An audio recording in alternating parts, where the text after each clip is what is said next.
Now when Jesus came, he found that Lazarus had already been in the tomb for 4 days. Bethany was near Jerusalem, about 2 miles off, and many of the Jews had come to Martha and Mary to console them concerning their brother.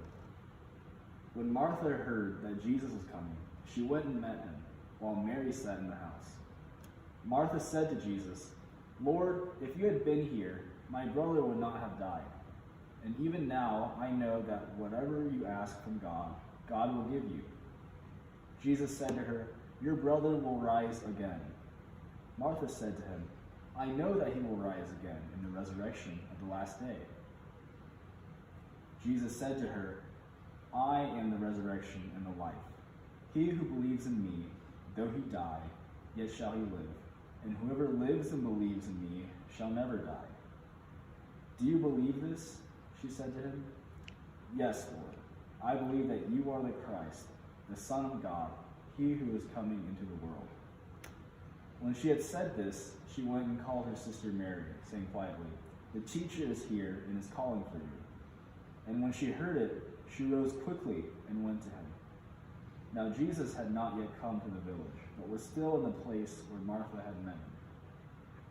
When the Jews who were with her in the house, consoling her, saw Mary rise quickly and go out, they followed her, supposing that she was going to the tomb to weep there. Then Mary, when she came where Jesus was and saw him, fell at his feet, saying to him, "Lord, if you had been here, my brother would not have died." When Jesus saw her weeping, and the Jews who came with her also weeping, he was deeply moved in spirit and troubled. And he said, "Where have you laid him?" They said to him, "Lord, come and see." Jesus wept. So the Jews said, "See how he loved him."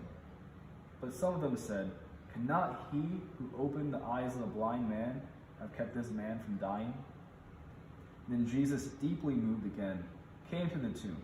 It was a cave, and a stone lay upon it. Jesus said, "Take away the stone, Martha." The sister of the dead man said to him, "Lord, by this time there will be an odor, for he has been dead for 4 days." Jesus said to her, "Did I not tell you that if you would believe, you would see the glory of God?" So they took away the stone. And Jesus lifted up his eyes and said, "Father, I thank thee that thou hast heard me. I knew that thou hearest me always, but I have said this on account of the people standing by, that they may believe that thou didst send me." When he had said this, he cried with a loud voice, "Lazarus, come out!" The dead man came out, his hands and feet bound with bandages, and his face wrapped with a cloth. Jesus said to them, "Unbind him and let him go." The word of the Lord. Thanks be to God.